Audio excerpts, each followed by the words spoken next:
Hello everyone, I am Pavitra Mallikarjun. In today's session, I am going to discuss about tenses. Tenses. ನಾನು ಈಗಾಗಲೇ introduction class ನಲ್ಲಿ ಹೇಳಿದ್ದೆ. How many tenses are there?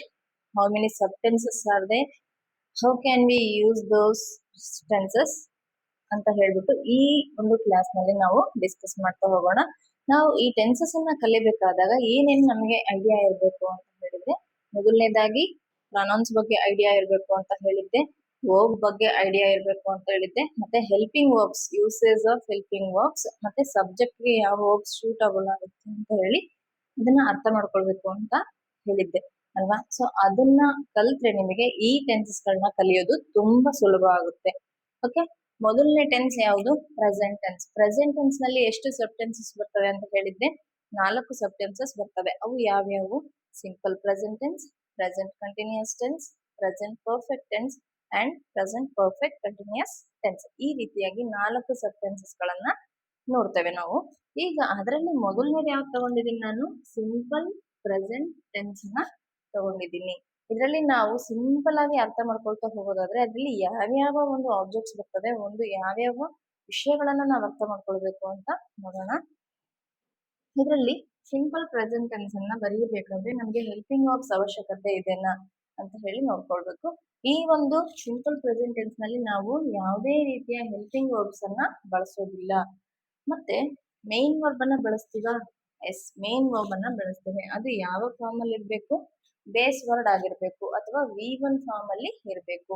ಹಾಗಾದ್ರೆ ಈ ಒಂದು simple present tense ನ sentence structure ಏನು ಅಂತ ನೋಡೋದಾದ್ರೆ, ಸಬ್ಜೆಕ್ಟ್ ಇರಬೇಕು, V1 ಇರಬೇಕು, ಆಬ್ಜೆಕ್ಟ್ ಇರಬೇಕು.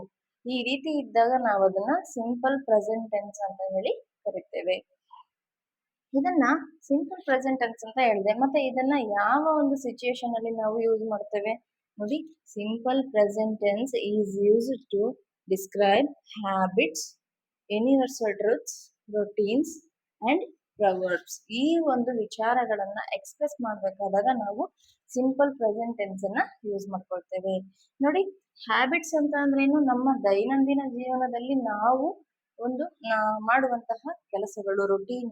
ಮತ್ತೆ ಯೂನಿವರ್ಸಲ್ ಟ್ರೂತ್ಸ್ ಅಂದ್ರೆ ಈ ಒಂದು ಜಗತ್ತಿನಲ್ಲಿ ಬದಲಾಯಿಸಕ್ಕೆ ಆಗದೆ ಇರುವಂತಹ ಪ್ರಾಪಂಚಿಕ ಸತ್ಯಗಳು ಅಂತ ಏನು ಕರಿತೀವಲ್ವಾ, ಆ ರೀತಿಯಾದಂತಹ ಒಂದು ಸತ್ಯಗಳು. ಮತ್ತೆ ರೊಟೀನ್ಸ್ ಅಂತ ಅಂದ್ರೆ ನಮ್ಮ ದೈನಂದಿನ ಜೀವನದಲ್ಲಿ ನಾವು ಪ್ರತಿನಿತ್ಯ ಮಾಡುವಂತಹ ಕೆಲಸಗಳು. ಪ್ರವರ್ಬ್ಸ್ ಅಂತ ಅಂದ್ರೆ ಕನ್ನಡದಲ್ಲಿ ಗಾದೆ ಮಾತುಗಳು ಅಂತ ಹೇಳ್ತೀವಲ್ವಾ, ಅವುಗಳನ್ನ ಹೇಳ್ಬೇಕಾದ್ರೆ ಕೂಡ ನಾವು ಈ ಒಂದು ಸಿಂಪಲ್ ಪ್ರೆಸೆಂಟ್ ಟೆನ್ಸ್ ನಲ್ಲಿನೇ ಹೇಳ್ತೇವೆ. ಗೊತ್ತಾಯ್ತಲ್ಲ? ಮತ್ತೆ ಹಿಂಟ್ ವರ್ಡ್ಸ್ ಏನಾದ್ರು ಇದಾವ ಈ ಒಂದು ಸಿಂಪಲ್ ಪ್ರೆಸೆಂಟ್ ಟೆನ್ಸ್ಗೆ ಅಂದ್ರೆ ಇದಾವೆ. ಅವು ಯಾವ್ಯಾವು? Daily, always, regularly, generally, every day, month, year, hardly, scarcely and etcetera. ಈ ರೀತಿಯಾಗಿ ನಾವು ಈ ಒಂದು ಪ್ರೆಸೆಂಟ್ ಟೆನ್ಸ್ ನ ಇಂಟ್ರೊಡಕ್ಷನ್ ಅನ್ನು ನೋಡಿದ್ವಿ. ಈಗ ಎಕ್ಸಾಂಪಲ್ಸ್ ನ ಮುಖಾಂತರವಾಗಿ ನಾವು ಈ ಒಂದು ಸಿಂಪಲ್ ಪ್ರೆಸೆಂಟ್ ಟೆನ್ಸ್ ನ ಅರ್ಥ ಮಾಡ್ಕೊಳ್ಳೋಣ. ನೋಡಿ, ಈಗ ಎಕ್ಸಾಂಪಲ್ಸ್. ಈಗ ಸಿಂಪಲ್ ಪ್ರೆಸೆಂಟ್ ಟೆನ್ಸ್ ನ ಎಕ್ಸಾಂಪಲ್ಸ್ ಅನ್ನ ನೋಡೋದಾದ್ರೆ, ನಾವು ಸಿಂಪಲ್ ಪ್ರೆಸೆಂಟ್ ಅಂತ ಹೇಳಿ ಯಾವ್ಯಾವ ಒಂದು ಇಶ್ಯೂಗಳಿಗೆ ಕರಿತೀವಿ ಅಂತ ಹೇಳಿದ್ರೆ, ಹ್ಯಾಬಿಟ್ಸ್ ಗೆ ಕರಿತೀವಿ ಅಂತ ಹೇಳಿದ್ದೆ, ರುಟೀನ್ಸ್ ಗೆ ಕರಿತೀವಿ ಅಂತ ಹೇಳಿದ್ದೆ, ಯೂನಿವರ್ಸಲ್ ಟ್ರೂತ್ಸ್ ಗೆ ಕರಿತೀವಿ ಅಂತ ಹೇಳಿದ್ದೆ, ಮತ್ತೆ ಪ್ರವರ್ಬ್ಸ್ ಗೆ ಕರಿತೀವಿ ಅಂತ ಹೇಳಿದ್ದೆ. ಈಗ ಒಂದೊಂದಕ್ಕೂ ನಾನು ಎರಡೆರಡು ಎಕ್ಸಾಂಪಲ್ಸ್ ಅನ್ನ ತಗೊಂಡಿದ್ದೀನಿ, ಅವನ್ನ ನೋಡೋಣ. I wake up early in the early every day. ನಾನು ದಿನಾಲೂ ಬೆಳಿಗ್ಗೆ ತುಂಬಾ ಅರ್ಲಿಯಾಗಿ ಎದ್ದೇಳ್ತೀನಿ ಅಂತ ಇದರರ್ಥ. ಹಾಗಾದ್ರೆ ಇದರಲ್ಲಿ ಯಾವ್ಯಾವ ಒಂದು ಕಾಂಪೊನೆಂಟ್ಸ್ ಇದಾವೆ ಅಂತ ನೋಡೋದಾದ್ರೆ, ಐ ಅನ್ನುವಂಥದ್ದು ಇಲ್ಲಿ ಸಬ್ಜೆಕ್ಟ್ ಆಗುತ್ತೆ, ವೇಕಪ್ ಅನ್ನುವಂಥದ್ದು ವರ್ಬ್ ಆಗುತ್ತೆ, ಅದರಲ್ಲೂ ಕೂಡ V1 ಆಗುತ್ತೆ, ಅರ್ಲಿ ಎವ್ರಿ ಡೇ ಅನ್ನುವಂಥದ್ದು ಆಬ್ಜೆಕ್ಟ್ ಆಗುತ್ತೆ. ಈ ಸ್ಟ್ರಕ್ಚರ್ಗೂ ಮ್ಯಾಚ್ ಆದ್ರೆ ಇದನ್ನ ನಾವು ಸಿಂಪಲ್ ಪ್ರೆಸೆಂಟ್ ಟೆನ್ಸ್ ಅಂತ ಹೇಳಿ ಕರಿತೇವೆ. ಶಿ ಅನ್ನುವಂಥದ್ದು ಸಬ್ಜೆಕ್ಟ್, ರೀಡ್ಸ್ ಅನ್ನುವಂಥದ್ದು V1, V5 ಅಂತ ಕರಿತೀವಿ. ಈಗ ನೋಡಿ, ಹಿ, ಶಿ, ಇಟ್ ಅಂತ ಏನಾದ್ರು third person he, she, it and singular subjects ಏನಾದ್ರು ಬಂದಾಗ ನಾವು ಇಲ್ಲಿ V1 ಫಾರ್ಮಿಗೆ VS ಫಾರ್ಮ್ ಅನ್ನ ಆಡ್ ಮಾಡಬೇಕು. ಇದು ರೂಲ್ಸ್. ಸಬ್ಜೆಕ್ಟ್ ಪ್ಲೇಸ್ ಅಲ್ಲಿ ಸಿಂಗ್ಯುಲರ್ಸ್ ಹಿ, ಶಿ, ಇಟ್ ಅಂತ ಬಂದಾಗ V1 ಗೆ ನಾವು S ಆಡ್ ಮಾಡಬೇಕು. ರೀಡ್ಸ್ ಅಂತ ಬರ್ದಿದ್ದೀನಿ. ಅದೇ they read book at night. They reads ಅನ್ನಕ್ ಬರಲ್ಲ ಅವಾಗ. ನಾವ್ ಅದಕ್ಕೆ ಏನ್ ಮಾಡ್ಬೇಕು? ದೇ ರೀಡ್ ಬುಕ್ ಅಂತ ಹೇಳಿ ಬರಿಬೇಕಾಗಿತ್ತು. They read book. ಅದೇ ಶಿ ರೀಡ್ಸ್ ಬುಕ್. ಈ ರೀತಿಯಾಗಿ ನಾವು ಆನ್ಸರ್ ಅನ್ನ ಬರಿಬೇಕಾಗುತ್ತೆ. ಇಲ್ಲಿ ಥರ್ಡ್ ಪರ್ಸನ್ ಸಿಂಗ್ಯುಲರ್ಸ್ ಇದ್ದಾಗ ಅಥವಾ ಹಿ, ಶಿ, ಇಟ್ ಮತ್ತೆ ಸಿಂಗ್ಯುಲರ್ಸ್ ಸಬ್ಜೆಕ್ಟ್ಸ್ ಏನಾದ್ರು ಬಂದಾಗ ಅದ್ರ ಜೊತೆಗೆ V1 ಫಾರ್ಮ್ ಅಲ್ಲಿ, ಅದರಲ್ಲೂ ಸಿಂಪಲ್ ಪ್ರೆಸೆಂಟ್ ಟೆನ್ಸ್ ಅಲ್ಲಿ ಎಸ್ ಅನ್ನ ಆಡ್ ಮಾಡ್ಬೇಕಾಗುತ್ತೆ. ಯಾವುದಕ್ಕೆ? ವರ್ಬ್ಗೆ. ಇಷ್ಟು ನೆನಪಿರ್ಲಿ. ಓಕೆ, ನೆಕ್ಸ್ಟ್ ನೋಡಿ ರುಟೀನ್ಸ್. ಇಲ್ಲಿ ನೋಡಿ V5 ಅಂತ ತಗೊಂಡಿದೀವಿ. V1 ಅಂತ ಹೇಳ್ಬೋದು. ಎಸ್ ಫಾರ್ಮ್ ಅಂತ ಕೂಡ ಇದನ್ನ ನಾವು ಹೇಳ್ಬೋದಾಗುತ್ತೆ. Book at night. At night ಅನ್ನುವಂಥದ್ದು ಹಿಂಟ್ ವರ್ಡ್ ಅಲ್ವಾ? Hint word. ಇಲ್ಲಿ ಕೂಡ ಎವ್ರಿ ಡೇ ಅನ್ನುವಂಥದ್ದು ಹಿಂಟ್ ವರ್ಡ್ ಅಲ್ವಾ? ಸೊ ಬುಕ್ ಅನ್ನುವಂಥದ್ದು ಆಬ್ಜೆಕ್ಟ್ ಇದೆ. ಆಬ್ಜೆಕ್ಟ್ ನ ಮುಂದ್ಗಡೆ ಏನೇ ಬರಲಿ ಅದನ್ನು ನಾವು ಎಕ್ಸ್ಟ್ರಾ ಅಂತ ಹೇಳ್ಬಿಟ್ಟು ಕನ್ಸಿಡರ್ ಮಾಡ್ತೇವೆ. ಈಗ ರುಟೀನ್ಸ್. ರುಟೀನ್ಸ್ ಹೆಂಗ್ ಹೇಳೋದು? I go to school at 9 AM regularly. Regularly ಅನ್ನೋದೇನಾಗುತ್ತೆ? ಹಿಂಟ್ ವರ್ಡ್ ಆಯ್ತು ಅಲ್ವಾ? ಸೊ ಈಗ ನಮಗೆ ಸಬ್ಜೆಕ್ಟ್ ಯಾವುದು ಇದರಲ್ಲಿ? ಐ ಅನ್ನುವಂಥದ್ದು ಸಬ್ಜೆಕ್ಟ್, ಗೋ ಅನ್ನುವಂಥದ್ದು V1 ಫಾರ್ಮ್, ಮತ್ತೆ ಟು ಸ್ಕೂಲ್ ಅನ್ನುವಂಥದ್ದು ಆಬ್ಜೆಕ್ಟ್. ಉಳಿದಿರೋದನ್ನೆಲ್ಲ ನಾವು ಎಕ್ಸ್ಟ್ರಾ ಅಂತ ಹೇಳಿ ಕರಿತೇವೆ. ಗೊತ್ತಾಗ್ತಿದೆಯಲ್ಲ? ಈಗ ಶಿ ಫಿನಿಶಸ್ ಮತ್ತೆ ಎಸ್ ಬಂತು ನೋಡಿ. ಇಲ್ಲಿ ಯಾಕೆ ಎಸ್ ಬಂತು? ಥರ್ಡ್ ಪರ್ಸನ್ ಸಿಂಗ್ಯುಲರ್ ಅಥವಾ ಹಿ, ಶಿ, ಇಟ್ ಮತ್ತೆ ಸಿಂಗ್ಯುಲರ್ ಸಬ್ಜೆಕ್ಟ್ಸ್ ಇದ್ದಾಗ ನಾವು ಎಸ್ ಆಡ್ ಮಾಡಬೇಕು. Okay, she finishes her work on time. On time ಅನ್ನುವಂಥದ್ದು ವರ್ಕ್ ಆನ್ ಟೈಮ್ ಅನ್ನುವಂಥದ್ದು ಹರ್ ವರ್ಕ್ ಅನ್ನುವಂಥದ್ದು ಆಬ್ಜೆಕ್ಟ್ ಆಗುತ್ತೆ. ಆನ್ ಟೈಮ್ ಅನ್ನುವಂಥದ್ದು ಅವಳ ಕೊಟ್ಟಿರುವಂತಹ ಸಮಯದೊಳಗೇನೆ ಅವಳು ತನ್ನ ವರ್ಕ್ ಅನ್ನ ಫಿನಿಶ್ ಮಾಡ್ಬಿಡ್ತಾಳೆ ಅಲ್ವಾ? ಈ ರೀತಿ ಹೇಳಿದಾಗ ಹರ್ ವರ್ಕ್ ಅನ್ನೋದು ಆಬ್ಜೆಕ್ಟ್ ಆಗುತ್ತೆ. ಆನ್ ಟೈಮ್ ಅನ್ನುವಂಥದ್ದು ನಮಗೆ ಒಂದು ಹಿಂಟ್ ವರ್ಡ್ ಆಯಿತು. ಶಿ ಅನ್ನುವಂಥದ್ದು ಸಬ್ಜೆಕ್ಟ್, ಫಿನಿಶಸ್ ಅನ್ನುವಂಥದ್ದು work form, base word. Finishes ಅಂತ ಯಾಕೆ ಬರ್ದಿದ್ದೀವಿ? ಇಲ್ಲಿ ಥರ್ಡ್ ಪರ್ಸನ್ ಸಿಂಗ್ಯುಲರ್ ಇದೆ ಅಥವಾ ಹಿ, ಶಿ, ಇಟ್ ಸಿಂಗ್ಯುಲರ್ಸ್ ಬಂದಾಗ ನಾವಿಲ್ಲಿ ಎಸ್ ಫಾರ್ಮ್ ಅನ್ನ ಆಡ್ ಮಾಡಬೇಕು. ಹರ್ ವರ್ಕ್ ಅನ್ನುವಂಥದ್ದು ಇಲ್ಲಿ ಆಬ್ಜೆಕ್ಟ್ ಆಯ್ತು. ಸೊ ಇದು simple present tense. Next universal truths ಹೇಳೋಣ. Birds flies in the sky. Birds flies in the sky ಅಂದ್ರೆ ಏನು? ಬರ್ಡ್ಸ್ ಯಾವಾಗ್ಲೂ ಆಕಾಶದಲ್ಲಿನೇ ಹಾರ್ತವೆ. ಅವು ಯಾವಾಗ್ಲೂ ಅಂತ ಹೇಳ್ತೀವಿ ಅಂದ್ರೆ ಅದೇನು? Universal truths. ಅದೇನಾದ್ರೂ ಸುಳ್ಳ ಅಲ್ವಲ್ಲ? ಸತ್ಯ ಆಗಿರೋದ್ರಿಂದ ಪ್ರಪಂಚದಲ್ಲಿ ನಡೀತಿರೋದೇ ಅದು. ಅದಕ್ಕೋಸ್ಕರ ನಾವು ಇದನ್ನ ಸಿಂಪಲ್ ಪ್ರೆಸೆಂಟ್ ಟೆನ್ಸ್ ನಲ್ಲಿನೇ ಹೇಳ್ಬೇಕು. ಈಗ ಬರ್ಡ್ಸ್ ಅನ್ನುವಂಥದ್ದು ಸಬ್ಜೆಕ್ಟ್, ಫ್ಲೈಸ್ ಅನ್ನುವಂಥದ್ದು ನೋಡಿ. ಬರ್ಡ್ಸ್ ಅನ್ನೋದಕ್ಕೆ ನಾನು ಫ್ಲೈಸ್ ಅಂತ ಯಾಕೆ ಬರೀತಿದೀನಿ? ಕೆಲವು ಯೂನಿವರ್ಸಲ್ ಟ್ರೂತ್ಸ್ ಹಂಗೆ ಇರ್ತವೆ. ಅವು ಹೆಂಗಿರ್ತಾವೋ ನಾವು ಹಂಗೆ ಬೈಪಟ್ ಮಾಡ್ಬೇಕಾಗುತ್ತೆ. ನಾವು ಅದನ್ನ ಯಾವುದೇ ರೀತಿಯಾದಂತಹ ಚೇಂಜಸ್ ಮಾಡಂಗಿಲ್ಲ. Okay, in the sky. ಮತ್ತೆ ಇನ್ನೊಂದು ನೆನಪಿರ್ಲಿ, ಪ್ಲೂರಲ್ ಸಬ್ಜೆಕ್ಟ್ಸ್ ಬಂದಾಗ ಪ್ಲೂರಲ್ ವರ್ಬ್ಸ್ ಅನ್ನೇ ನಾವು ಬರಿಬೇಕಾಗುತ್ತೆ. ಏನು? ಪ್ಲೂರಲ್ ಸಬ್ಜೆಕ್ಟ್ಸ್ ಬಂದಾಗ ಪ್ಲೂರಲ್ ವರ್ಬ್ಸ್ ಅನ್ನ ಬರಿಬೇಕಾಗುತ್ತೆ. ಇನ್ ದ ಸ್ಕೈ ಅನ್ನುವಂಥದ್ದು ಆಬ್ಜೆಕ್ಟ್. Fire burns. ಟೈಮ್ಸ್ ನಮಗೆ ಸೆಂಟೆನ್ಸ್ ಗಳಲ್ಲಿ ಆಬ್ಜೆಕ್ಟ್ ಇಲ್ಲ ಅಂದ್ರೆ ಕೂಡ ಅವು ಕಂಪ್ಲೀಟ್ ಮೀನಿಂಗ್ ಅನ್ನ ಕೊಡ್ತವೆ, ಕಂಪ್ಲೀಟ್ ಸೆನ್ಸ್ ಅನ್ನ ಕೊಡ್ತವೆ. ಇದನ್ನ ನಾನು ಟ್ರಾನ್ಸಿಟಿವ್ ವರ್ಬ್, ಇಂಟ್ರಾನ್ಸಿಟಿವ್ ವರ್ಬ್ ಅಂತ ಹೇಳ್ತಿದ್ನಲ್ಲ, ಆ ಟಾಪಿಕ್ ಅಲ್ಲಿ ಕ್ಲಿಯರ್ ಆಗಿ ಹೇಳಿದೀನಿ. ನಿಮಗೆ ಒಂದು ವೇಳೆ ಈ ಸೆಂಟೆನ್ಸ್ ಅರ್ಥ ಆಗಿಲ್ಲ ಅಂದ್ರೆ ನೀವು ಆ ವರ್ಬ್ ಅನ್ನುವಂತಹ ಒಂದು ಕಂಟೆಂಟ್ ಅನ್ನು ನೋಡಿದಾಗ ಈ ಒಂದು ಲೈನ್ ನಿಮ್ಗೆ ಕ್ಲಿಯರ್ ಆಗಿ ಅರ್ಥ ಆಗುತ್ತೆ. ಫೈರ್ ಬರ್ನ್ಸ್ ನೋಡಿ, ಫೈರ್ ಅನ್ನೋದು ಸಿಂಗ್ಯುಲರ್ ಅಲ್ವಾ? ಅದಕ್ಕೋಸ್ಕರ ನಾನು ಇಲ್ಲಿ ಎಸ್ ಫಾರ್ಮ್ ಅನ್ನ ಆಡ್ ಮಾಡಿದ್ದೀನಿ.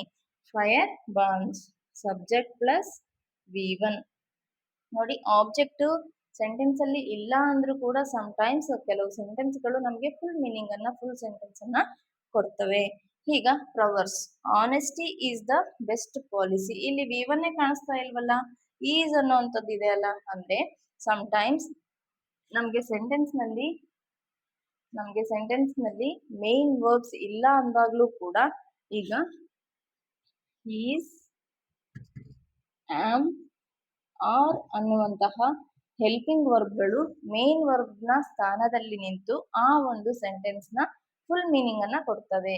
ಅರ್ಥ ಆಯ್ತಲ್ಲ? ಅದೇ ರೀತಿ ಇದು ಇದೆ ನೋಡಿ. Honesty is the best policy. Honesty ಅಂದ್ರೆ ಪ್ರಾಮಾಣಿಕತೆ ಅನ್ನುವಂಥದ್ದು ಒಂದು ಉತ್ತಮವಾದ ನಡವಳಿಕೆ ಅಂತ ಹೇಳ್ತೀವಿ.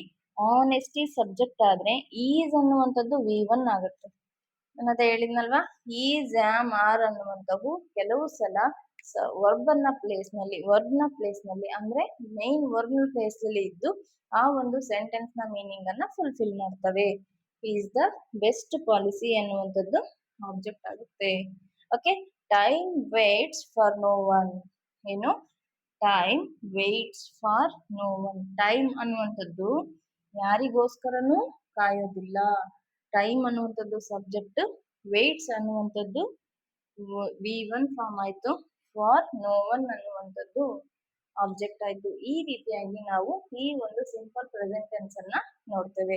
ಇಷ್ಟನ್ನ ಸಿಂಪಲ್ ಪ್ರೆಸೆಂಟ್ ಟೆನ್ಸ್ ಅಂದಾಗ ಈಗ ನಮಗೆ ಸಿಂಪಲ್ ಪ್ರೆಸೆಂಟ್ ಟೆನ್ಸ್ ನ ಒಂದು ಲೈನ್ ಅನ್ನ, ಸಿಂಪಲ್ ಪ್ರೆಸೆಂಟ್ ಟೆನ್ಸ್ ನ ಒಂದು ಸೆಂಟೆನ್ಸ್ ಅನ್ನ ನಾವು ಒಂದು ನೆಗೆಟಿವ್ ಸ್ಟೇಟ್ಮೆಂಟ್ ಆಗಿ ಕನ್ವರ್ಟ್ ಮಾಡ್ಬೋದು, ಇನ್ನ ಒಂದು ಕ್ವಶನ್ ಆಗಿ ಕೂಡ ಕನ್ವರ್ಟ್ ಮಾಡ್ಬೋದು. ಆ ಒಂದನ್ನ ಈಗ ನಾವು ಅರ್ಥ ಮಾಡ್ಕೊಳ್ಳೋಣ ಕೆಲವು ಎಕ್ಸಾಂಪಲ್ಸ್ ನ ಮುಖಾಂತರವಾಗಿ. ಓಕೆ, ಈಗ ನೋಡಿ ಇಲ್ಲಿ ಸಿಂಪಲ್ ಪ್ರೆಸೆಂಟ್ ಟೆನ್ಸ್ ನ ಕೆಲವು ಎಕ್ಸಾಂಪಲ್ಸ್ ಅನ್ನ ನಾನು ತಗೊಂಡಿದ್ದೇನೆ. ಈ ಒಂದು ಸೆಂಟೆನ್ಸ್ ಗಳನ್ನ ಕ್ವಶನ್ಸ್ ಆಗಿ ಕನ್ವರ್ಟ್ ಮಾಡೋದು ಹೆಂಗೆ, ನೆಗೆಟಿವ್ ಸೆಂಟೆನ್ಸ್ ಗಳಾಗಿ ಕನ್ವರ್ಟ್ ಮಾಡೋದು ಹೆಂಗೆ ಅಂತ ಹೇಳಿ ನಾವು ಈ ಒಂದು ಸ್ಲೈಡ್ ನ ಮೂಲಕ ಅರ್ಥ ಮಾಡ್ಕೊಳ್ಳೋಣ. ಹಿ ಅನ್ನುವಂಥದ್ದು ಏನಿದೆ ಇಲ್ಲಿ, ಏನಿದೆ? ಸಬ್ಜೆಕ್ಟ್ ಆಗಿದೆ. ಹಿ ಬಂದಾಗ ಡ್ರಿಂಕ್ ಅಂತ ಹೇಳಿದ್ರೆ ಕರೆಕ್ಟ್ ಆಗುತ್ತಾ ಅಥವಾ ಡ್ರಿಂಕ್ಸ್ ಅಂತ ಅಂದ್ರೆ ಕರೆಕ್ಟ್ ಆಗುತ್ತಾ? ಎಸ್, ಡ್ರಿಂಕ್ಸ್ ಅಂದಾಗ ಕರೆಕ್ಟ್ ಆಗುತ್ತೆ. ಹಿ ಡ್ರಿಂಕ್ಸ್ ಮಿಲ್ಕ್ ಅಲ್ವಾ, V1 ಫಾರ್ಮ್.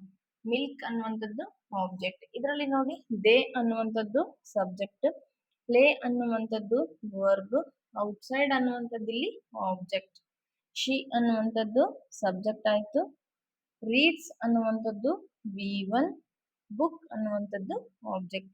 V1 ಅಂದ್ರು V5 ಅಂದ್ರು ನಾವು ಈ ಸಬ್ಜೆಕ್ಟ್ ನ ಬೇಸ್ ಮೇಲೆನೆ ನಾವು ಅದನ್ನ ಕನ್ಸಿಡರ್ ಮಾಡಬೇಕಾಗುತ್ತೆ. ಇಲ್ಲಿ V5 ಅಂತ ಬರೆದ್ರೆ ನಿಮ್ಗೆ ಕನ್ಫ್ಯೂಸ್ ಆಗುತ್ತೆ ಅಂತ ಹೇಳ್ಬಿಟ್ಟು ನಾನು V1 ಫಾರ್ಮ್ ಅಂತ ಬರೀತಿದ್ದೀನಿ, ಅಥವಾ ಇದನ್ನ ಎಸ್ ಫಾರ್ಮ್ ಅಂತ ಕೂಡ ನಾವು ಹೇಳ್ಬೋದು. ಈಗ ಈ ಒಂದು ಸೆಂಟೆನ್ಸ್ ಗಳಲ್ಲಿ ಹೆಲ್ಪಿಂಗ್ ವರ್ಬ್ಸ್ ಇಲ್ಲ, ಹಂಗಿದ್ದಾಗ ನಾವು ಯಾವ ಒಂದು ಹೆಲ್ಪಿಂಗ್ ವರ್ಬ್ಸ್ ಅನ್ನ ಯೂಸ್ ಮಾಡ್ಕೊಳ್ಬೇಕು? ಇದನ್ನ ನಾನು ಕ್ವಶನ್ ಟ್ಯಾಗ್ ಮಾಡ್ಬೇಕಾದ್ರೆ ಕ್ಲಿಯರ್ ಆಗಿ ಹೇಳಿದೀನಿ, ಯಾವ ಒಂದು ಬೇಸ್ ಮೇಲೆ ನಾವು ಈ ಸೆಂಟೆನ್ಸ್ ಗಳಿಗೆ ಹೆಲ್ಪಿಂಗ್ ವರ್ಬ್ಸ್ ಅನ್ನ ಬಳಸಬೇಕು ಅಂತ ಹೇಳ್ಬಿಟ್ಟು. ಒಂದ್ ವೇಳೆ ನಮಗೆ ಸ್ಟೇಟ್ಮೆಂಟ್ಸ್ ಗಳಲ್ಲಿ ಹೆಲ್ಪಿಂಗ್ ವರ್ಬ್ಸ್ ಇಲ್ಲ ಅಂದಾಗ do,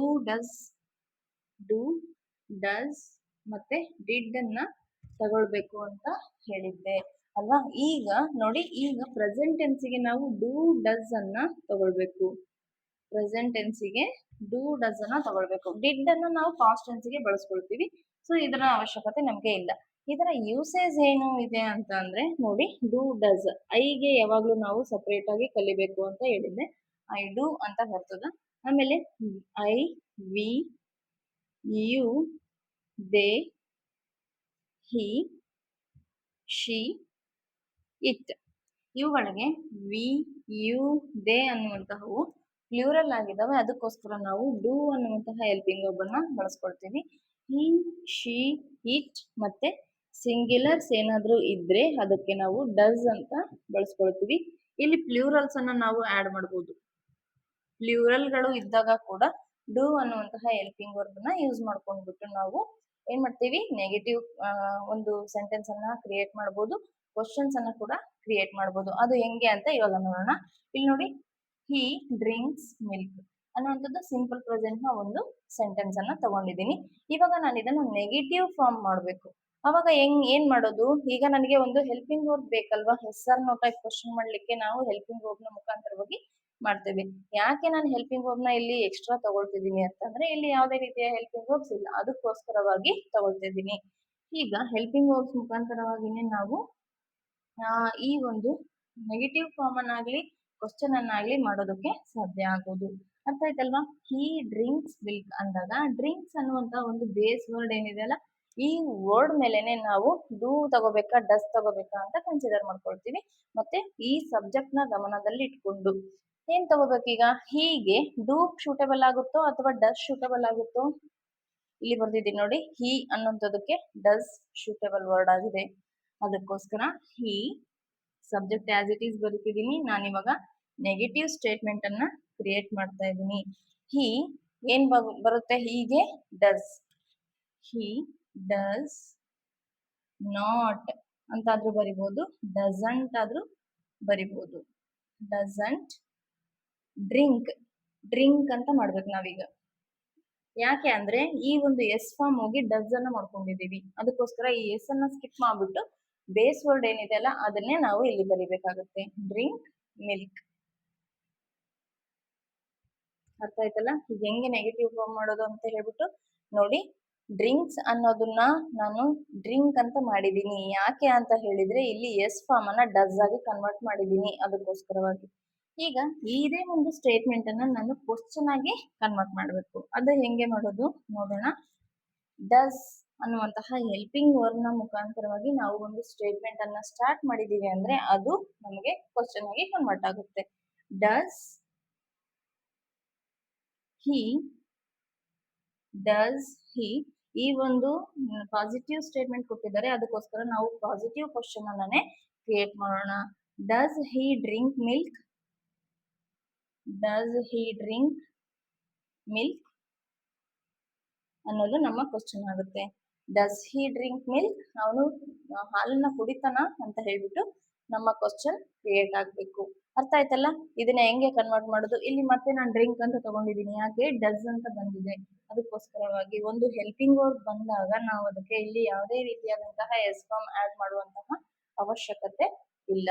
okay, next they play outside ಅನ್ನೋದ್ರಲ್ಲಿ ಸಬ್ಜೆಕ್ಟ್ ಇದೆ, V1 ಫಾರ್ಮ್ ಇದೆ, ಆಬ್ಜೆಕ್ಟ್ ಇದೆ. ಇದನ್ನ ನಾವು ನೆಗೆಟಿವ್ ಫಾರ್ಮ್ ಮಾಡಬೇಕಾದಾಗ ದೇ ಅನ್ನೋಂಥದಕ್ಕೆ ಶೂಟೇಬಲ್ ವರ್ಡ್ ಯಾವ್ದಾಗುತ್ತೆ? ಡೂ ಅನ್ನುವಂತಹ ಹೆಲ್ಪಿಂಗ್ ವರ್ಡ್ ತಗೊಂಡ್ರೆ ಸಾಕಾಗುತ್ತೆ. They don't play outside. They don't play outside. ಏನಾಯ್ತು? ನೆಗೆಟಿವ್ ಸೆಂಟೆನ್ಸ್ ಕ್ರಿಯೇಟ್ ಆಯ್ತು ಅಲ್ವಾ? ಹೆಲ್ಪಿಂಗ್ ವರ್ಬ್ ಇಂದಾನೇ ನಾವು ಎಲ್ಲಾನು ಮಾಡಕ್ ಸಾಧ್ಯ ಅನ್ನೋದು ನೆನಪಿರ್ಲಿ. ಓಕೆ, ಈಗ ಇದನ್ನ ನಾನು ಕ್ವಶನ್ ಆಗಿ ಕನ್ವರ್ಟ್ ಮಾಡ್ಬೇಕು. ಹೆಂಗೆ? ಡೂ, ಈ ಹೆಲ್ಪಿಂಗ್ ವರ್ಬ್ ಅನ್ನ ತಗೊಂಬಂದ್ ಈ ಕಡೆ ಹಾಕಿದ್ರೆ ಅದೇ ಕ್ವಶನ್ ಆಗುತ್ತೆ. Do they play outside? Play outside ಅಂತ ನನ್ನ ಕ್ವಶನ್ ಕ್ರಿಯೇಟ್ ಆಯ್ತು. ಅರ್ಥ ಆಯ್ತಲ್ಲ? ಕ್ವಶನ್ ಅನ್ನ ಕ್ರಿಯೇಟ್ ಮಾಡಿದೀನಿ. ಹೆಂಗೆ? Do they play outside? ಅವರು ಹೊರಗಡೆ ಆಟ ಆಡ್ತಾರ ಅಂತ ಹೇಳ್ಬಿಟ್ಟು ನನ್ನ ಕ್ವಶನ್. ಅರ್ಥ ಆಯ್ತಲ್ಲ? ನೆಕ್ಸ್ಟ್ ಇದೆ ಶಿ ರೀಡ್ಸ್ ಅ ಬುಕ್ ಅನ್ನುವಂತಹ ಒಂದು ಸ್ಟೇಟ್ಮೆಂಟ್ ಅನ್ನ ಕೊಟ್ಟಿದ್ದೀನಿ. ಇದಕ್ಕೆ ನೀವು ನೆಗೆಟಿವ್ ಫಾರ್ಮ್ ಅನ್ನ ಕೂಡ ಕ್ರಿಯೇಟ್ ಮಾಡಿ, ಕ್ವಶನ್ ಫಾರ್ಮ್ ಅನ್ನ ಕೂಡ ಕ್ರಿಯೇಟ್ ಮಾಡಿ ನನಗೆ ಕಮೆಂಟ್ ನ ಮೂಲಕ ಆನ್ಸರ್ ಮಾಡಿ. ಇಷ್ಟಾಗಿತ್ತು ಪ್ರೆಸೆಂಟ್ ಟೆನ್ಸ್. ಅರ್ಥ ಆಯ್ತಲ್ವಾ ಪ್ರೆಸೆಂಟ್ ಟೆನ್ಸ್? ಈಗ ಪ್ರೆಸೆಂಟ್ ಕಂಟಿನ್ಯೂಸ್ ಟೆನ್ಸ್ ಅನ್ನ ಅರ್ಥ ಮಾಡ್ಕೊಳ್ಳೋಣ. ಓಕೆ, ಈಗ ಟೆನ್ಸಸ್ ಅಲ್ಲಿ ಸಿಂಪಲ್ ಪ್ರೆಸೆಂಟ್ ಅನ್ನ ನಾವು ಕ್ಲಿಯರ್ ಆಗಿ ಅರ್ಥ ಮಾಡ್ಕೊಂಡ್ವಿ. ನೆಕ್ಸ್ಟ್ ಯಾವ್ದಿದೆ ಅಂತ ಹೇಳಿದ್ರೆ present continuous tense. Present continuous tense ನ ರೂಲ್ಸ್ ಏನಪ್ಪಾ ಇದಾವೆ ಅಂತ ಅಂದ್ರೆ, ಅದರಲ್ಲಿ ಹೆಲ್ಪಿಂಗ್ ವರ್ಬ್ ಇರುತ್ತಾ ಅಂತ ನೋಡೋದಾದ್ರೆ ಎಸ್ ಇರುತ್ತೆ. ಅವು ಯಾವ್ಯಾವು? Am, is, R.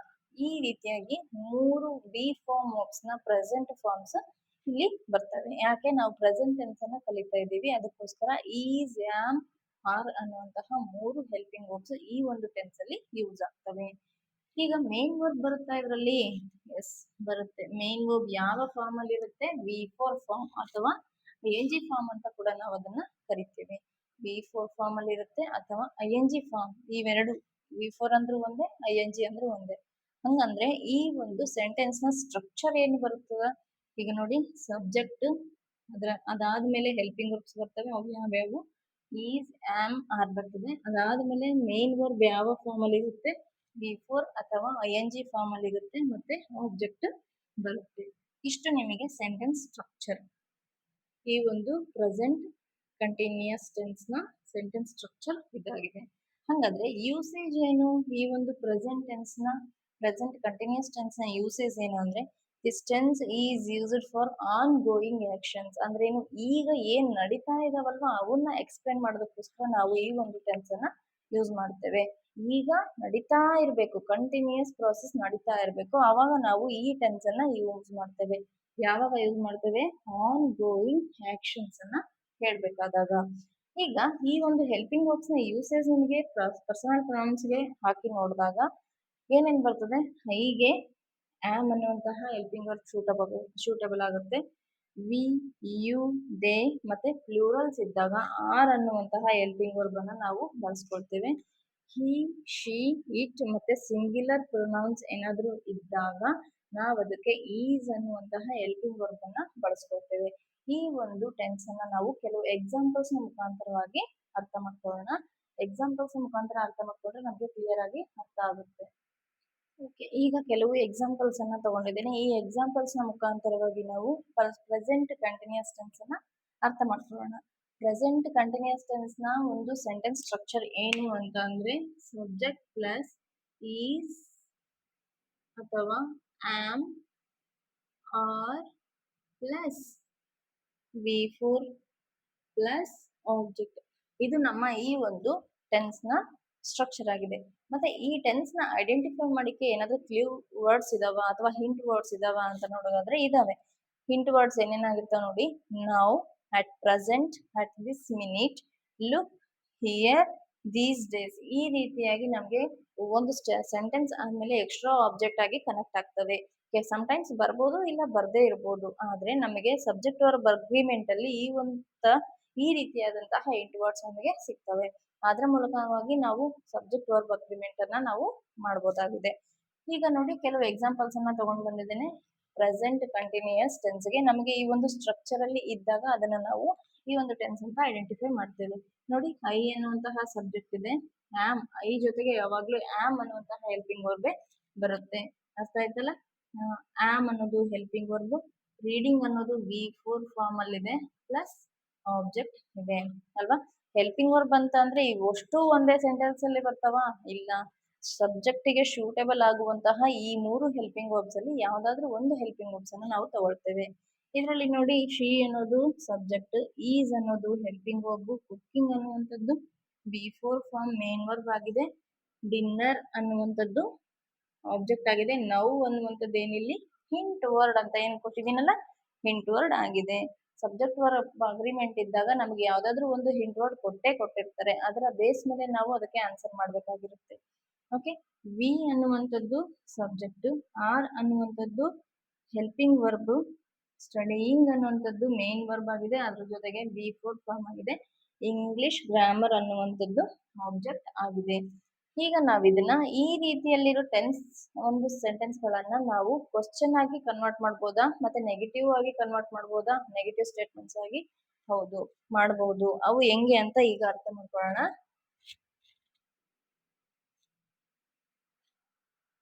ಈಗ ನೋಡಿ, ಐ ಆಮ್ ರೀಡಿಂಗ್ ಬುಕ್. ನಮಗೆ ಇಲ್ಲಿ ಹೆಲ್ಪಿಂಗ್ ವರ್ಬ್ಸ್ ಅವರೇ ಕೊಟ್ಬಿಟ್ಟಿರೋದ್ರಿಂದ ಎಕ್ಸ್ಟ್ರಾ ಹೆಲ್ಪಿಂಗ್ ವರ್ಬ್ಸ್ ಅನ್ನ ಸರ್ಚ್ ಮಾಡೋ ಅವಶ್ಯಕತೆ ಇಲ್ಲ. ಇದೇ ಹೆಲ್ಪಿಂಗ್ ವರ್ಬ್ಸ್ ಅನ್ನ ಯೂಸ್ ಮಾಡ್ಕೊಂಡ್ಬಿಟ್ಟು ನಾವು ಒಂದು ನೆಗೆಟಿವ್ ಫಾರ್ಮ್ ಅನ್ನ, ಕ್ವಶನ್ ಫಾರ್ಮ್ ಅನ್ನ ಕ್ರಿಯೇಟ್ ಮಾಡೋಣ. ಈಗ ಮೊದಲನೇದಾಗಿ ನೆಗೆಟಿವ್ ಫಾರ್ಮ್ ಅನ್ನ ನಾನು ಕ್ರಿಯೇಟ್ ಮಾಡ್ತಾ ಇದ್ದೀನಿ. ಹೆಂಗೆ? ಸಬ್ಜೆಕ್ಟ್ ಪ್ಲೇಸ್ ಅಲ್ಲಿ ಸಬ್ಜೆಕ್ಟ್ ಅನ್ನ ಬರೀಬೇಕು. ಆಮ್ ಹೆಲ್ಪಿಂಗ್ ವರ್ಬ್ ಇದೆ, am helping verb as it is ಬರೆಯೋಣ. ಐ ಆಮ್ ನಾಟ್ ಅನ್ನುವಂತಹ ಒಂದು ನೆಗೆಟಿವ್ ವರ್ಡ್ ಅನ್ನ ಸೇರಿಸಿದ್ರೆ ನಮಗೆ ನೆಗೆಟಿವ್ ಫಾರ್ಮ್ ಕ್ರಿಯೇಟ್ ಆಗ್ಬಿಡುತ್ತೆ. I am not reading a book. ಇದು ನಮಗೆ ನೆಗೆಟಿವ್ ಫಾರ್ಮ್ ಆಯ್ತು.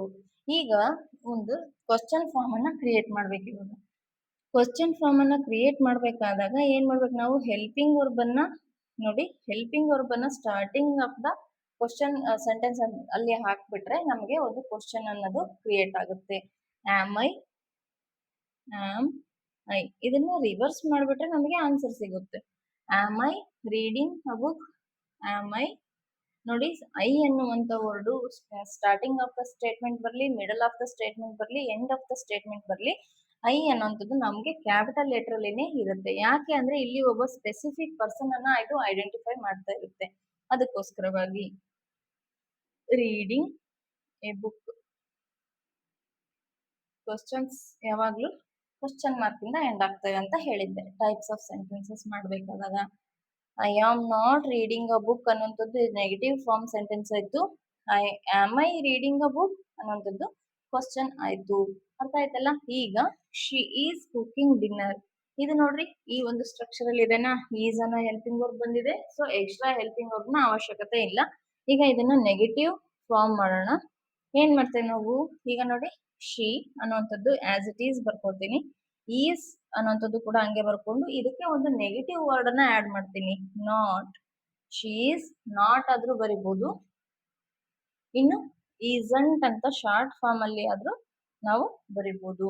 ಈಸಂಟ್ ಅಂತಾದ್ರೂ ಬರಿಬಹುದು, ಈಸ್ ನಾಟ್ ಅಂತಾದ್ರೂ ಬರಿಬಹುದು, both are same. Okay, she is not cooking dinner. ಇದು ನಮ್ಮ ನೆಗೆಟಿವ್ ಫಾರ್ಮ್ ಆಫ್ ಸೆಂಟೆನ್ಸ್ ಆಯ್ತು. ಈಗ ಕ್ವಶನ್ ಫಾರ್ಮ್ ಮಾಡೋಣ. ಹೆಂಗ್ ಮಾಡೋದು? ಈ ಒಂದು ಹೆಲ್ಪಿಂಗ್ ವರ್ಬ್ ಅನ್ನ ಸಬ್ಜೆಕ್ಟ್ ಪ್ಲೇಸಿಗೆ ತಗೊಂಡೋಗಿ ಸಬ್ಜೆಕ್ಟ್ ಪ್ಲೇಸ್ ಅನ್ನ ಹೆಲ್ಪಿಂಗ್ ವರ್ಬ್ ಪ್ಲೇಸ್ ಅಲ್ಲಿ ಹಾಕು. ಆವಾಗ ನಮಗೆ ಕ್ವಶನ್ ಕ್ರಿಯೇಟ್ ಆಗುತ್ತೆ. ಹೆಂಗೆ ನೋಡಿ, is she cooking dinner? Now ಅನ್ನೋದು ಆಸ್ ಇಟ್ ಈಸ್ ಸೇರಿಸಿದ್ರೆ ಆಯ್ತು. ಎಕ್ಸ್ಟ್ರಾ ಯಾವಾಗ್ಲೂ ಎಕ್ಸ್ಟ್ರಾನೇ, ಅದು ಯಾವ ಪ್ಲೇಸ್ ಅಲ್ಲಿ ಸ್ಟೇಟ್ಮೆಂಟ್ ಅಲ್ಲಿ ಬಂದಿರ್ತದೋ ನಾವು ಆನ್ಸರ್ ಅಲ್ಲಿ ಕೂಡ ಅದೇ ಪ್ಲೇಸ್ ನಲ್ಲಿ ಹಾಕಿದ್ರೆ ಸರಿ ಹೋಗುತ್ತೆ. Is she cooking dinner now? Cooking dinner now? Question mark. ಇಷ್ಟು ನಮಗೆ ಈ ಸೆಂಟೆನ್ಸ್ ಗೆ ಕ್ವಶನ್. ಅರ್ಥ ಆಯ್ತಲ್ಲ? ಈಗ ನೋಡಿ, ಇನ್ನೂ ಒಂದು ಎಕ್ಸಾಂಪಲ್ ಅನ್ನ ತಗೊಂಡಿದ್ದೇನೆ ನಾನು. We R studying English grammar. ಇದಕ್ಕೆ ನಾನು ನೆಗೆಟಿವ್ ಫಾರ್ಮ್ ಅನ್ನ ಮಾಡಬೇಕಾಗಿದೆ. ನೆಗೆಟಿವ್ ಫಾರ್ಮ್ ಮಾಡಬೇಕಾದ್ರೆ ಫಸ್ಟ್ ಏನ್ ಹೇಳಿದ್ದೆ ನಾನು? ವಿ ಆರ್ ಒಂದು ನೆಗೆಟಿವ್ ವರ್ಡ್ ಅನ್ನ ಸೇರಿಸಬೇಕು. ಆಸ್ ಇಟ್ ಈಸ್ ಉಳಿದಿರುವಂತಹದ್ದನ್ನೆಲ್ಲ ಬರೆಯುವಂಥದ್ದು. ವಿ ಅನ್ನುವಂಥದ್ದು ಸಬ್ಜೆಕ್ಟ್ ಪ್ಲೇಸ್ ಅಲ್ಲಿ ಯಾವ ಆಸ್ ಇಟ್ ಈಸ್ ಇರುತ್ತೆ.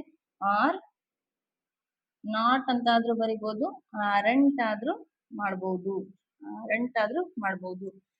V aren't studying English grammar.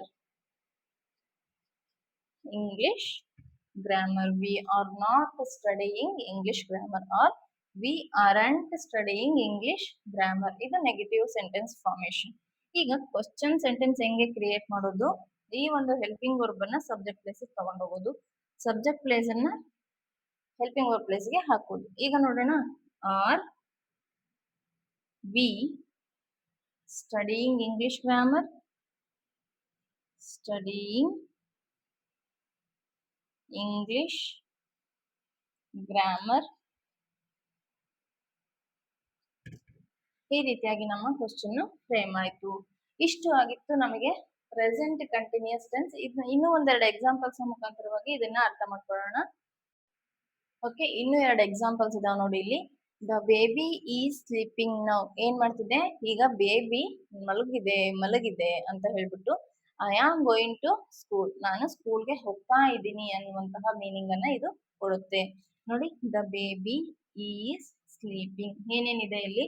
Subject ಇದೆ, ಹೆಲ್ಪಿಂಗ್ ವರ್ಬ್ ಇದೆ, ಒಂದು ಮೇನ್ ವರ್ಬ್ V4 ಫಾರ್ಮ್ ಇದೆ. ನೌ ಅನ್ನುವಂಥದ್ದು ಎಕ್ಸ್ಟ್ರಾ ಆದ್ರೂ ಆಗುತ್ತೆ, ಆಬ್ಜೆಕ್ಟ್ ಆದ್ರೂ ಆಗುತ್ತೆ. ಓಕೆ, ಇದನ್ನ ನಾವು ನೆಗೆಟಿವ್ ಫಾರ್ಮ್ ಮಾಡೋಣ. ಫಸ್ಟ್ ಹೆಂಗೆ ಮಾಡೋದು? The baby is helping verb ಇದೆ, ನಾವು ಯಾವುದೇ ಹೆಲ್ಪಿಂಗ್ ವರ್ಬ್ ಅನ್ನ ಸರ್ಚ್ ಮಾಡೋ ಅವಶ್ಯಕತೆ ಇಲ್ಲ. ನೋಡಿ, ಆಸ್ ಇಟ್ ಈಸ್ ಸಬ್ಜೆಕ್ಟ್ ಏನಿದೆ ಅದನ್ನೇ ಬರೀತಿದ್ದೀನಿ ನಾನು. The baby is not form ಸೇರಿಸಬೇಕು. ನಾಟ್ ಫಾರ್ಮ್ ಸೇರಿಸಿದಾಗ ಅಲ್ಲಿ ನಮಗೆ ನೆಗೆಟಿವ್ ಕ್ವಶನ್ ಫಾರ್ಮ್ ಸ್ಟಾರ್ಟ್ ಆಗುತ್ತೆ. ಈಸಂಟ್ ಅಲ್ವಾ? Isn't. The baby isn't sleeping now. As it is extra ಏನಿದೆ ಅದನ್ನ ಹಂಗೆ ಬರೆಯೋಣ. ಓಕೆ, ಇಷ್ಟು ನೆಗೆಟಿವ್ ಫಾರ್ಮ್ ಆಯ್ತು. ಈಗ ಕ್ವಶನ್ ಫಾರ್ಮ್ ಹೆಂಗ್ ಮಾಡೋದು? ಇದನ್ನ ನೋಡಿ, ಈ ಒಂದು ಹೆಲ್ಪಿಂಗ್ ವರ್ಬ್ ಅನ್ನ ಸಬ್ಜೆಕ್ಟ್ ಪ್ಲೇಸ್ ಅಲ್ಲಿ ಇರೋದನ್ನ ಹೆಲ್ಪಿಂಗ್ ವರ್ಬ್ ಪ್ಲೇಸ್ ಅಲ್ಲಿ ತಗೊಂಡು ಹೋದ್ರೆ ನಮಗೆ ಕ್ವಶನ್ ಕ್ರಿಯೇಟ್ ಆಗುತ್ತೆ. ಈಸ್ ದ ಬೇಬಿ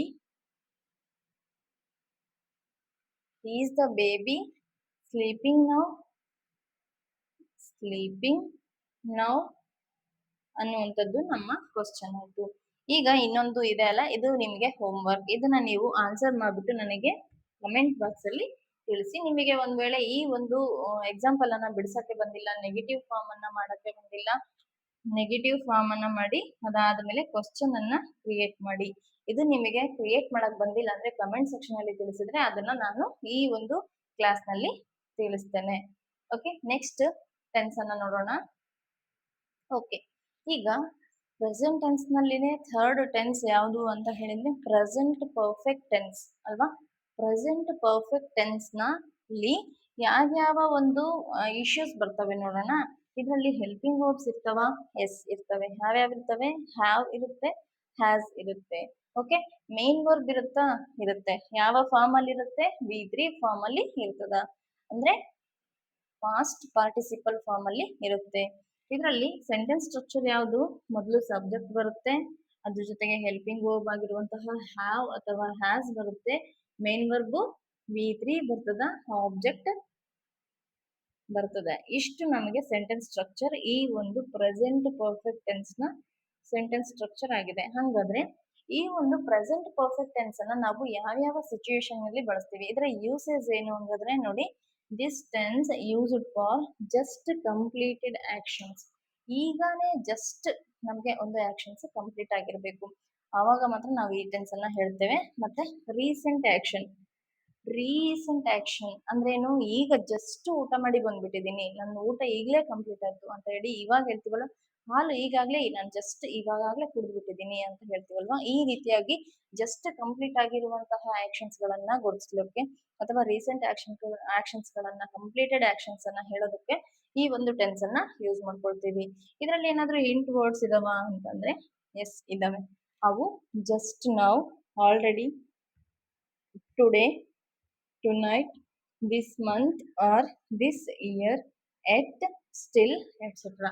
ಈ ರೀತಿಯಾಗಿರುವಂತಹ ಒಂದು ಹಿಂಟ್ ವರ್ಡ್ಸ್ ನಮಗೆ ಗೊತ್ತಾಗುತ್ತೆ. ನಮಗೆ ಸೆಂಟೆನ್ಸ್ ಓದಿದ ತಕ್ಷಣನೇ ಗೊತ್ತಾಗಬೇಕು ಇದು ಯಾವ ಟೆನ್ಸ್ಗೆ ಸಂಬಂಧಪಟ್ಟಿದೆ ಅಂತ. ಕೆಲವು ಸೆಂಟೆನ್ಸ್ ಗಳಲ್ಲಿ ಹಿಂಟ್ ವರ್ಡ್ಸ್ ಇರ್ತವೆ, ಇನ್ನು ಕೆಲವು ಸೆಂಟೆನ್ಸ್ ಅಲ್ಲಿ ಹಿಂಟ್ ವರ್ಡ್ಸ್ ಇರಲ್ಲ. ಅವಾಗ ನಾವು ಈ ಒಂದು ಸೆಂಟೆನ್ಸ್ ನ ಮೋಡ್ ಅನ್ನ ಅರ್ಥ ಮಾಡ್ಕೊಂಡ್ಬಿಟ್ಟು ಯಾವ ಟೆನ್ಸ್ ಅಂತ ಹೇಳಿ ಗುರುತಿಸ್ಬೇಕಾಗುತ್ತೆ. ಓಕೆ, ಈಗ ನೋಡಿ, ಈ ಯೂಸೇಜ್ ಆಫ್ ಹ್ಯಾಸ್, ಹ್ಯಾವ್ ಅನ್ನೋದನ್ನ ನೋಡೋದಾದ್ರೆ ನಮಗೆ ಐ, ವಿ, ಯು, ದೇ ಮತ್ತೆ ಪ್ಲೂರಲ್ಸ್ ಏನಾದ್ರೂ ಇದ್ದಾಗ ನಾವು ಅದಕ್ಕೆ ಹ್ಯಾವ್ ಅನ್ನುವಂತಹ ಹೆಲ್ಪಿಂಗ್ ವರ್ಬ್ ಅನ್ನ ಬಳಸ್ಕೊಳ್ತೇವೆ. ಏನೇನಿರ್ಬೇಕು? ಐ ಇರ್ಬೇಕು. ಐಗೆ ಯಾವಾಗ್ಲೂ ಸಪರೇಟ್ ಆಗಿ ಕಲಿಬೇಕಂತ ಹೇಳಿದೆ, ಆದ್ರೆ ಐಗೆ ಹ್ಯಾವ್ ಬರೋದ್ರಿಂದ ನಾನು ಇದ್ರ ಜೊತೆಗೆ ಬರ್ದಿದ್ದೀನಿ. ಐ, ವಿ, ಯು, ದೇ ಮತ್ತೆ ಪ್ಲೂರಲ್ಸ್ ಇದ್ದಾಗ ಹ್ಯಾವ್ ಅನ್ನುವಂತಹ ಹೆಲ್ಪಿಂಗ್ ವರ್ಬ್ಸ್ ಅನ್ನ ಬಳಸ್ಕೊಳ್ತೇವೆ. ಹಿ, ಶಿ, ಇಟ್ ಮತ್ತೆ ಸಿಂಗ್ಯುಲರ್ಸ್ ಏನಾದ್ರೂ ಇದ್ದಾಗ ನಾವು ಅದಕ್ಕೆ ಹ್ಯಾಸ್ ಅನ್ನುವಂತಹ ಹೆಲ್ಪಿಂಗ್ ವರ್ಬ್ ಅನ್ನ ಬಳಸ್ಕೊಳ್ತೇವೆ. ಈ ರೀತಿಯಾಗಿರುವಂತಹ ಪ್ರೆಸೆಂಟ್ ಪರ್ಫೆಕ್ಟ್ ಟೆನ್ಸ್ ನ ಎಕ್ಸಾಂಪಲ್ಸ್ ನ ಮುಖಾಂತರವಾಗಿ ನಾವು ಅರ್ಥ ಮಾಡ್ಕೊಳ್ಳೋಣ. ಓಕೆ, ಈಗ ನಾವು ಈ ಒಂದು ಪ್ರೆಸೆಂಟ್ ಪರ್ಫೆಕ್ಟ್ ಟೆನ್ಸ್ ನ ಎಕ್ಸಾಂಪಲ್ಸ್ ನ ಮುಖಾಂತರವಾಗಿ ನಾವು ಈ ಟೆನ್ಸ್ ಅನ್ನ ಅರ್ಥ ಮಾಡ್ಕೊಳ್ಳೋಕೆ ಪ್ರಯತ್ನ ಮಾಡೋಣ. ಈ ಒಂದು ಟೆನ್ಸ್ ನಲ್ಲಿ ಸಬ್ಜೆಕ್ಟ್ ಇರುತ್ತೆ, ಹ್ಯಾವ್ ಇರುತ್ತೆ, ಹ್ಯಾಸ್ ಇರುತ್ತೆ, V3 ಇರುತ್ತೆ, ಆಬ್ಜೆಕ್ಟ್ ಇರುತ್ತೆ. ಯೂಸೇಜ್ ಅಂತ ಬಂದಾಗ ಪ್ಲೂರಲ್ಸ್ ಗೆ ಹ್ಯಾವ್ ಅನ್ನುವಂತಹ ಹೆಲ್ಪಿಂಗ್ ವರ್ಬ್ ಅನ್ನ ಹಾಕ್ತೇವೆ, ಸಿಂಗ್ಯುಲರ್ಸ್ ಇದ್ದಾಗ ಹ್ಯಾಸ್ ಅನ್ನುವಂತಹ ಹೆಲ್ಪಿಂಗ್ ವರ್ಬ್ಸ್ ಅನ್ನ ಹಾಕ್ತೇವೆ. ಓಕೆ, ಈಗ ನೋಡಿ, ಈ ಒಂದು ಸೆಂಟೆನ್ಸ್ ಅಲ್ಲಿ ಏನೇನು ಕಂಟೆಂಟ್ಸ್ ಇದಾವೆ ಅಂತ.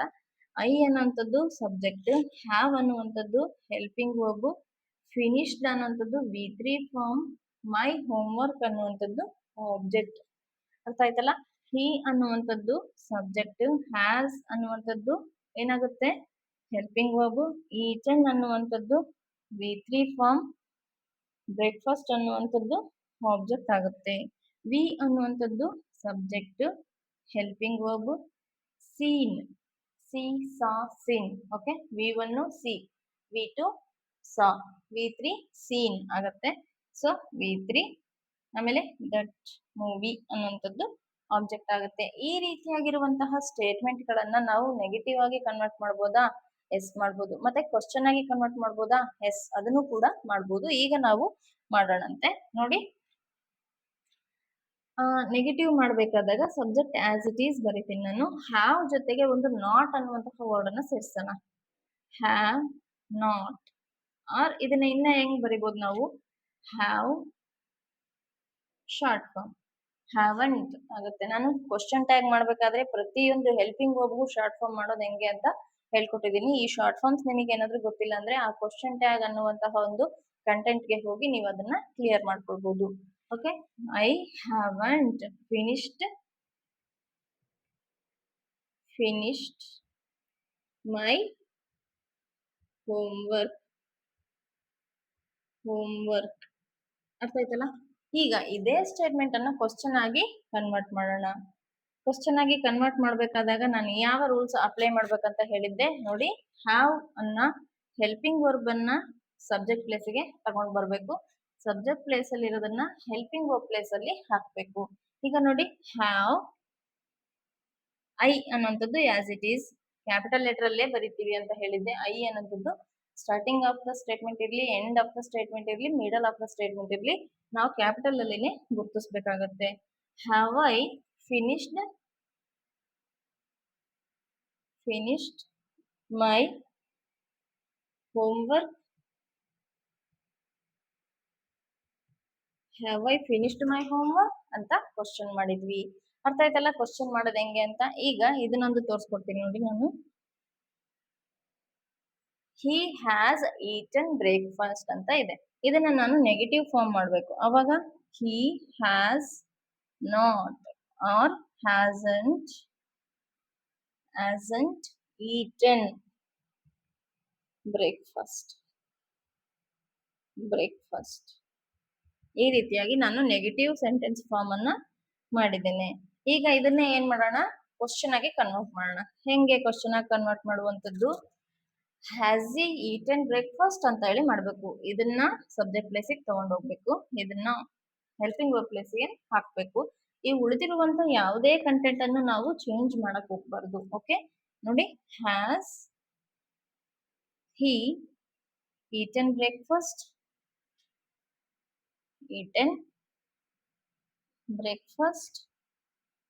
ಅಂತ ಆಯ್ತು. ಕ್ವಶನ್ ಮಾರ್ಕ್ ಇಂದ ನಾವು ಈ ಕ್ವಶನ್ ನ ಎಂಡ್ ಮಾಡೋಣ. ಇದು ನಿಮಗೆ ಹೋಮ್ ವರ್ಕ್. ಇದಕ್ಕೆ ನೀವು ನೆಗೆಟಿವ್ ಫಾರ್ಮ್ ಅನ್ನ ಮಾಡಿ ಮತ್ತೆ ಕ್ವಶನ್ ಫಾರ್ಮ್ ಅನ್ನ ಕೂಡ ಕ್ರಿಯೇಟ್ ಮಾಡಿ. ಇದೇನಾದ್ರೂ ನಿಮಗೆ ಮಾಡ್ಲಿಕ್ಕೆ ಬಂದಿಲ್ಲ ಅಂದ್ರೆ ಕಮೆಂಟ್ ಸೆಕ್ಷನ್ ಅಲ್ಲಿ ತಿಳಿಸಿ, ನಾನು ಇದನ್ನ ಸಾಲ್ವ್ ಮಾಡ್ಕೊಡ್ತೇನೆ.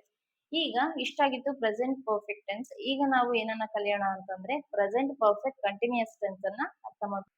ಓಕೆ, ಈಗ ಪ್ರೆಸೆಂಟ್ ಟೆನ್ಸ್ ನಲ್ಲಿನೇ 4ನೇ ಟೆನ್ಸ್ ಯಾವುದು? Present perfect continuous tense. Present perfect continuous tense ನ ರೂಲ್ಸ್ ಏನೇನಿದಾವೆ ನೋಡೋಣ. ಇದರಲ್ಲಿ ಹೆಲ್ಪಿಂಗ್ ವರ್ಬ್ ಬರುತ್ತೆ. ಯಾವ್ಯಾವ ಹೆಲ್ಪಿಂಗ್ ವರ್ಬ್ಸ್ ಬರ್ತವೆ? ಹ್ಯಾವ್, ಹ್ಯಾಸ್ ಪರ್ಫೆಕ್ಟ್ ಅಲ್ಲಿ ಇದ್ದಂಗೆ ಆಸ್ ಇಟ್ ಈಸ್ ಇರ್ತದೆ. ಅದ್ರ ಜೊತೆಗೆ ಬೀನ್ ಅನ್ನುವಂತಹ ಒಂದು ಹೊಸ ವರ್ಡ್ ಸೇರ್ಕೊಳ್ಳುತ್ತೆ. ಹ್ಯಾವ್ ಬೀನ್, ಹ್ಯಾಸ್ ಬೀನ್ ಆಗುತ್ತೆ. ಓಕೆ, ಮೇನ್ ವರ್ಬ್ ಏನಿರುತ್ತೆ ಹಂಗಾದ್ರೆ ING ಫಾರ್ಮ್ ಯಾವಾಗ ಬರುತ್ತೆ? ಕಂಟಿನ್ಯೂಸ್ ಅಂದ ತಕ್ಷಣ ನಮಗೆ ING ಫಾರ್ಮ್ ನೆನಪಿಗೆ ಬರಬೇಕು, ಅಥವಾ V4 ಫಾರ್ಮ್ ಈ ಒಂದು ಸೆಂಟೆನ್ಸ್ ಸ್ಟ್ರಕ್ಚರ್ ಅಲ್ಲಿ ಇರುತ್ತೆ. ಓಕೆ, ಇದರಲ್ಲಿ ಯಾವ್ಯಾವ ಕಂಟೆಂಟ್ ಇರ್ತದೆ? ಸಬ್ಜೆಕ್ಟ್ ಇರುತ್ತೆ. Have been R has been ಅನ್ನುವಂಥದ್ದು ಸಬ್ಜೆಕ್ಟ್ ನ ಬೇಸ್ ಮೇಲೆ ಬರೀತೀವಿ. ಅದಾದ್ಮೇಲೆ V4 ಆರ್ ING ಫಾರ್ಮ್ ಇರುತ್ತೆ, ಮತ್ತೆ ಆಬ್ಜೆಕ್ಟ್ ಕೂಡ ಇರುತ್ತೆ. ಇದು ಈ ಒಂದು ಟೆನ್ಸ್ ನ ಸೆಂಟೆನ್ಸ್ ಸ್ಟ್ರಕ್ಚರ್ ಆಗಿದೆ. ಓಕೆ, ಸೆಂಟೆನ್ಸ್ ಸ್ಟ್ರಕ್ಚರ್ ಆಗಿದೆ. ಯೂಸೇಜ್ ಏನು? ಇದರ ಈ ಟೆನ್ಸಿನ ಯೂಸೇಜ್ ಏನು ಅಂತ ನೋಡೋದಾದ್ರೆ, this tense is used for an action.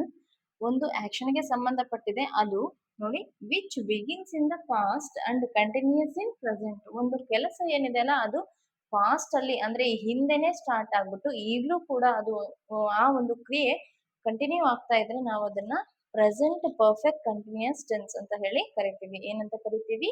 ಹಿಂದೆ ಆ ಒಂದು ಕೆಲಸ ಸ್ಟಾರ್ಟ್ ಆಗಿರುತ್ತೆ, ಈಗಲೂ ಕೂಡ ಆ ಒಂದು ಕೆಲಸದ ಮೇಲೆ ನಮ್ಮ ಕಾನ್ಸಂಟ್ರೇಷನ್ ಇರುತ್ತೆ, ಅಥವಾ ಆ ಕೆಲಸ ಈಗಲೂ ಕೂಡ ಕಂಟಿನ್ಯೂ ಆಗ್ತಾ ಇರುತ್ತೆ.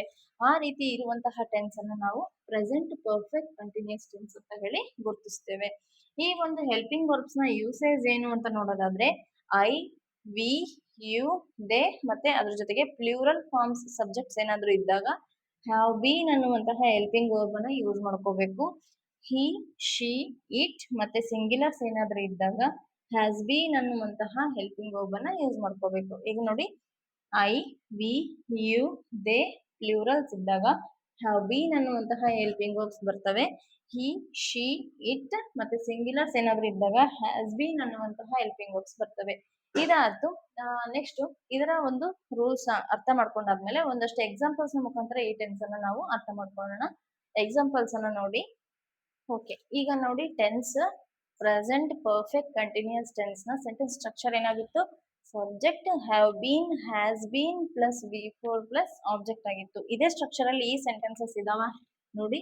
ಸಬ್ಜೆಕ್ಟ್ ಇದೆ, ಹ್ಯಾವ್ ಬೀನ್ ಇದೆ ಹೆಲ್ಪಿಂಗ್ ವರ್ಬ್ ಆಗಿ, V4 ಇದೆ ಮತ್ತೆ ಆಬ್ಜೆಕ್ಟ್ ಇದೆ. ಓಕೆ, ಇದರಲ್ಲಿ ಶಿ ಅನ್ನುವಂಥದ್ದು ಸಬ್ಜೆಕ್ಟ್, ಹ್ಯಾಸ್ ಬೀನ್ ಅನ್ನುವಂಥದ್ದು ಹೆಲ್ಪಿಂಗ್ ವರ್ಬ್, ಕುಕಿಂಗ್ ಅನ್ನುವಂಥದ್ದು V4, ಸಿನ್ಸ್ ಮಾರ್ನಿಂಗ್ ಅನ್ನುವಂಥದ್ದು ಆಬ್ಜೆಕ್ಟ್ ಆಗಿದೆ. ಇದರಲ್ಲಿ ಕೂಡ ಅಷ್ಟೇ, ದೇ ಅನ್ನುವಂಥದ್ದು ಸಬ್ಜೆಕ್ಟ್, ಹ್ಯಾವ್ ಬೀನ್ ಅನ್ನುವಂಥದ್ದು ಹೆಲ್ಪಿಂಗ್ ವರ್ಬ್, ಪ್ಲೇಯಿಂಗ್ ಅನ್ನುವಂಥದ್ದು ಏನಾಗುತ್ತೆ? V4 ಮತ್ತೆ ಕ್ರಿಕೆಟ್ ಅನ್ನುವಂಥದ್ದು ಆಬ್ಜೆಕ್ಟ್ ಆಗುತ್ತೆ ಈ ಒಂದು ಸೆಂಟೆನ್ಸ್ ಅಲ್ಲಿ. ಈಗ ಈ ರೀತಿಯಾಗಿರುವಂತಹ ಸೆಂಟೆನ್ಸ್ ಗಳನ್ನ ನಾವು ನೆಗೆಟಿವ್ ಫಾರ್ಮ್ಸ್ ಆಗಿ ಮತ್ತೆ ಕ್ವಶನ್ಸ್ ಆಗಿ ಕನ್ವರ್ಟ್ ಮಾಡ್ಬೋದಾ ಅಂತ ಕೇಳಿದ್ರೆ ಎಸ್ ಮಾಡ್ಬೋದು. ಅದನ್ನ ಹೆಂಗೆ ಅಂತ ನಾನು ಇವಾಗ ಹೇಳ್ಕೊಡ್ತೀನಿ ನೋಡಿ. ನೆಗೆಟಿವ್ ಮಾಡೋದು ಇದುವರೆಗೂ ನೀವು ಮಾಡಿದೀರಾ. ಇಲ್ಲಿ ನಾಟ್ ಅನ್ನುವಂತ ವರ್ಡ್ ಯಾವ ಆದ್ಮೇಲೆ ಹಾಕ್ಬೇಕಾ, ಹ್ಯಾವ್ ಬೀನ್ ಆದ್ಮೇಲೆ ಹಾಕ್ಬೇಕಾ ಅನ್ನುವಂತ ಕನ್ಫ್ಯೂಷನ್ ಇದೆ. ಈಗ ನೋಡಿ, ಐ ಅಂತ ಆಸ್ ಇಟ್ ಈಸ್ ಬರೀತೀನಿ ಸಬ್ಜೆಕ್ಟ್ ಪ್ಲೇಸ್ ಅಲ್ಲಿ. ಐ ಹ್ಯಾವ್ ನಾಟ್ ಬೀನ್ ಆಗ್ಬೇಕು, ಅಥವಾ I haven't been reading for 2 hours. ಈ ರೀತಿಯಾಗಿ ನಮ್ಮ ನೆಗೆಟಿವ್ ಸೆಂಟೆನ್ಸ್ ಫಾರ್ಮ್ ಆಯ್ತು. ಏನಾಯ್ತು answer? I have not been reading for 2 hours ಅಥವಾ I haven't been reading for 2 hours ಅಂತ ಆಯ್ತು. ಈಗ ಇದನ್ನೇ ಕ್ವಶನ್ ಆಗಿ ಕನ್ವರ್ಟ್ ಮಾಡ್ಬೋದಾ ನಾವು? ಮಾಡ್ಬೋದಾ ನೋಡಿ, ಯೋಚನೆ ಮಾಡಿ ಮಾಡ್ಬೋದಾ ಅಂತ. ಎಸ್, 100% ಮಾಡ್ಬೋದು. ಅದು ಹೆಂಗೆ ಅಂತ ನೋಡಿ, ಹೆಲ್ಪಿಂಗ್ ವರ್ಬ್ ಅನ್ನ ಸಬ್ಜೆಕ್ಟ್ ಪ್ಲೇಸಿಗೆ, ಹೆಲ್ಪಿಂಗ್ ವರ್ಬ್ ಅನ್ನ ಸಬ್ಜೆಕ್ಟ್ ಪ್ಲೇಸಿಗೆ ತಗೊಂಡೋದ್ಮೇಲೆ ಸಬ್ಜೆಕ್ಟ್ ಪ್ಲೇಸ್ ಇರೋದನ್ನ ಹೆಲ್ಪಿಂಗ್ ವರ್ಬ್ ಪ್ಲೇಸಿಗೆ ತಗೊಂಡೋಗ್ಬೇಕು. ಇಲ್ಲಿ ಬೀನ್ ಅನ್ನ ಕನ್ಸಿಡರ್ ಮಾಡಬಾರ್ದು, ನಾವು ಇಷ್ಟನ್ನೇ ಮಾತ್ರ ತಗೊಂಡೋಗ್ಬೇಕು. ಅದೇ ಹೆಂಗ್ ನೋಡಿ, have I been reading for 2 hours. ನೋಡಿ, have I been reading for 2 hours ಅಂತ ಹೇಳಿ ಕ್ವಶನ್ ಹಾಕ್ತೇವೆ. ಇದಕ್ಕೂ ಕೂಡ ನಾವು ಅದೇ ರೀತಿ ಕ್ವಶನ್ ಅನ್ನ ರೆಡಿ ಮಾಡೋಣ. ಎಸ್ ನೋಡಿ, ಸಬ್ಜೆಕ್ಟ್ ಇಲ್ಲಿ ಇರೋದನ್ನ ಆಬ್ಜೆಕ್ಟ್ ಅಲ್ಲಿ ಇರೋದನ್ನ ಸಬ್ಜೆಕ್ಟ್ ಗೆ ಹಾಕಿದ್ರೆ ಕ್ವಶನ್ ರೆಡಿ ಆಗುತ್ತೆ. ಇದನ್ನ ಫಸ್ಟ್ ನೆಗೆಟಿವ್ ಮಾಡೋಣ ನಾವು. ನೆಗೆಟಿವ್ ಮಾಡ್ಬೇಕಾದಾಗ ನೋಡಿ, ಶಿ ಆಸ್ ಇಟ್ ಈಸ್ ಬರ್ಕೊಂತೀನಿ, ಹ್ಯಾಸ್ ನಾಟ್ ಅಂತ ಸೇರಿಸ್ಬೇಕು, ಅಥವಾ has hasn't. She hasn't been cooking since morning.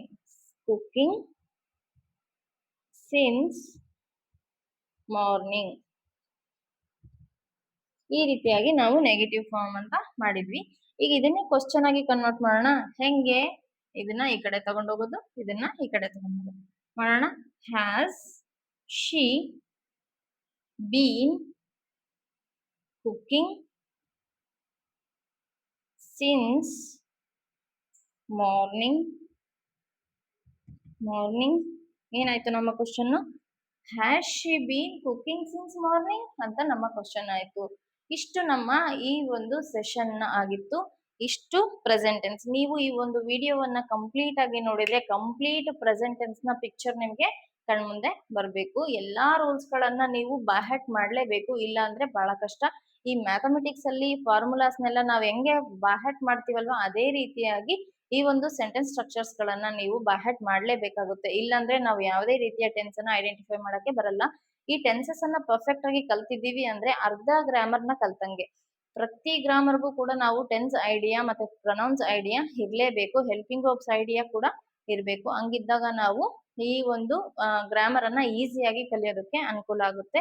If you like my video, please subscribe, share, like and comment for my video. And ಇದನ್ನ ನಾನು ಹೋಮ್ವರ್ಕ್ ಕೊಟ್ಟಿದ್ದೀನಿ.